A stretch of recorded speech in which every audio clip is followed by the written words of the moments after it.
토트넘의 애물단지 에릭 다이어가 훈련장의 모습을 드러냈습니다.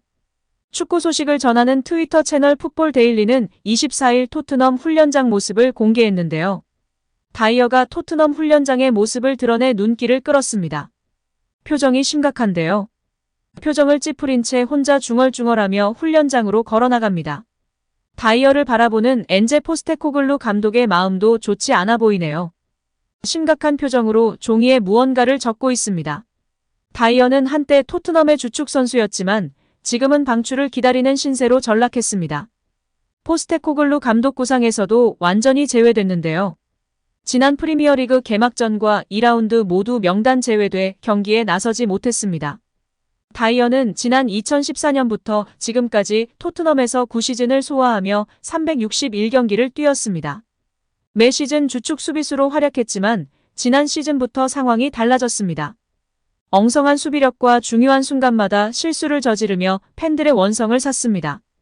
그러자 토트넘은 계약이 1년 남은 다이어를 다른 팀에 팔아넘길 계획을 세웠습니다. 토트넘의 부주장이었던 다이어는 올 시즌 새로 발표한 주장단에서도 밀려났습니다. 일각에선 지난 시즌 부주장이었던 다이어가 주장 완장을 차게 될 것으로 예상했지만 포스테코글루 감독의 선택은 손흥민이었습니다. 부주장도 이적생 제임스 매디슨과 주축 센터백 크리스티안 로메로가 차지했습니다. 다이어는 새 주장단 발표 직전에 토트넘의 공식 계정을 언팔로우하는 만행을 저지르며 팬들의 질타를 받았습니다. 이후 다시 팔로우했지만 팬들은 주장단에 들지 못한 다이어가 불만을 내비쳤다고 추측하며 비난했습니다. 정말 뒤끝 있고 추잡스럽기 그지없는 행동인데요. 여기에 망언까지 덧붙이며 완전 팬들이 등을 돌리게 만들었습니다. 풋볼 런던을 통해 난 29살이고 전성기에 접어들었다고 믿고 있다며 과거 토트넘에서 함께 뛰었던 얀 베르통헌과 무사 덴벨레도 30대 초반의 전성기를 맞이했다. 내 전성기도 오고 있다는 것이 기대된다고 허무맹랑한 이야기를 했습니다. 심지어 팬들의 비난도 개의치 않는 모습인데요. 그는 난 비난을 신경 쓰지 않는다. 애초에 SNS를 보지 않으면 그것들은 내 마음에 존재하지 않는다. 가족과 감독, 동료들에게만 신경을 쏟는다고 말하며 최근 자신을 향한 비난에 대해 전혀 신경 쓰지 않는다고 말했습니다. 프로 선수들이 정신력 및 심리적 강화를 위해 SNS를 안 하기도 하는데요. 객관적 자기 성찰은 필요하죠. 다이어는 눈과 귀를 모두 막고 자기 할 말만 하고 있는 모습입니다. 다이어 선수가 말한 대로 전성기가 오길 진심으로 바라고 더욱 바라는 것은 제발 토트넘이 아닌 다른 구단에서 본인의 전성기를 맞이하시기 바랍니다.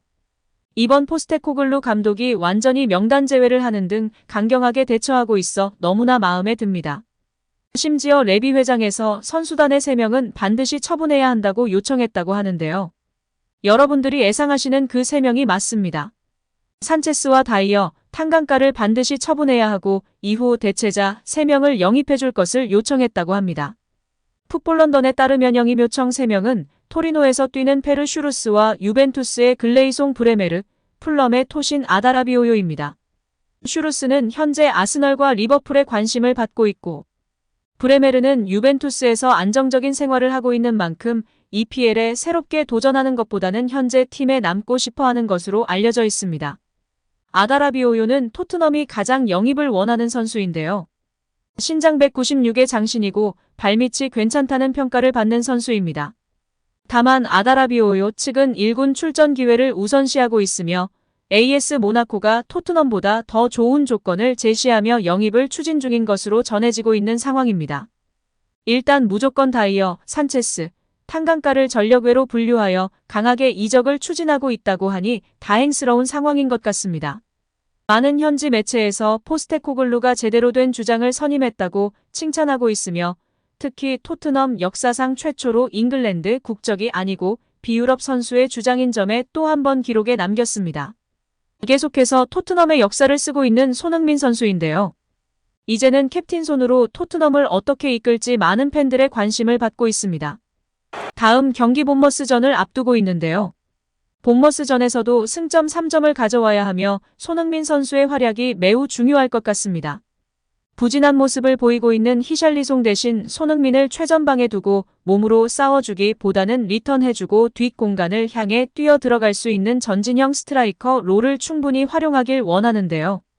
많은 전문가들이 이야기한 것처럼 본머스전에는 전진형 스트라이커 역할로 최전방에 위치하면 좋을 것 같습니다. 손흥민 선수의 장기인 뒷공간 침투가 더 자유로운 최전방에서의 활약이 기대되는데요. 아무튼 어느 곳에서 뛰든지 열심히 뛰겠다는 손흥민 선수, 다치지 말고 좋은 모습 보여주시길 응원하겠습니다. 한편 영국 가디언이 잉글랜드 프리미어리그에서 경쟁력을 보여주고 있는 아시아 선수들을 조명하면서 손흥민이 활약에 걸맞은 평가를 받지 못하고 있다고 전했습니다. 매체는 손흥민과 미토마는 노력과 재능을 갖췄음에도 마땅한 존경을 받지 못한다며 특히 손흥민은 종종 세계에서 가장 과소평가된 선수로 묘사된다고 지적했습니다. 가디언은 아시아는 여전히 좋은 선수들이 나오는 곳으로 여겨지지 않으며 일본 또한 보편적으로 축구 강국으로 평가되지 않는다고 설명했습니다. 일본 선수들은 마케팅 능력도 덤해져서 우리보다 훨씬 많은 선수들이 해외파로 활동하고 있는 실정인데요. 일단 우리 국내 선수들은 마케팅 능력보다는 실력 우선으로 해외에 진출하고 있는 상황입니다. 이번에 U20 월드컵에서 활약한 배준호 선수도 잉글랜드 2부 리그 스토크시티 이적이 유력한 상황이라고 하는데요. 우리 선수들이 모두 제대로 평가받고 좋은 활약을 펼쳤으면 좋겠습니다.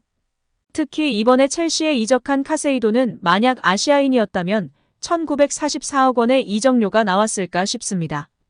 이미 국적을 넘어 카세이도 선수 자체가 저 금액이 아니라는 평가가 다수인 상황인데요.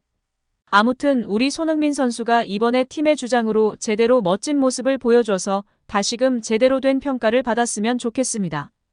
2015년 토트넘에 입성한 손흥민은 팀에서 꾸준한 활약을 펼치고 있는데요.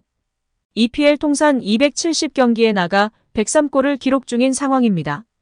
그는 2021년도 시즌 EPL 공동득점왕 골든 부트에 올랐으며 2020년에는 국제축구연맹 피파 푸스카스상을 수상했습니다. 2023년도 시즌에는 토트넘의 주장으로 선임돼 그라운드를 누비고 있습니다. 이제 많은 팬들이 레비의 팀, 영국인들의 팀에서 국적 등의 차별 없는 선수들과 팬들을 위한 토트넘으로 변모하고 있는 신호탄이 손흥민 선수의 주장 선임이라고 칭찬하고 있는데요. 계속해서 지켜보며 응원해야 할 것 같습니다. 우리 손흥민 선수 특히 부상 조심하시고 건승을 기원합니다. 특히 이번 본머스전에서도 이런 흐름을 이어가야 할 텐데요. 부진하고 있는 히샬리송이 다시금 선발로 나오게 될지 모르겠습니다. 또한 팀에서 패스의 중추를 담당하고 있는 메디슨이 부상이라는 소식도 들려오는데요. 중요한 기점이 될 이번 본머스 리그 3라운드.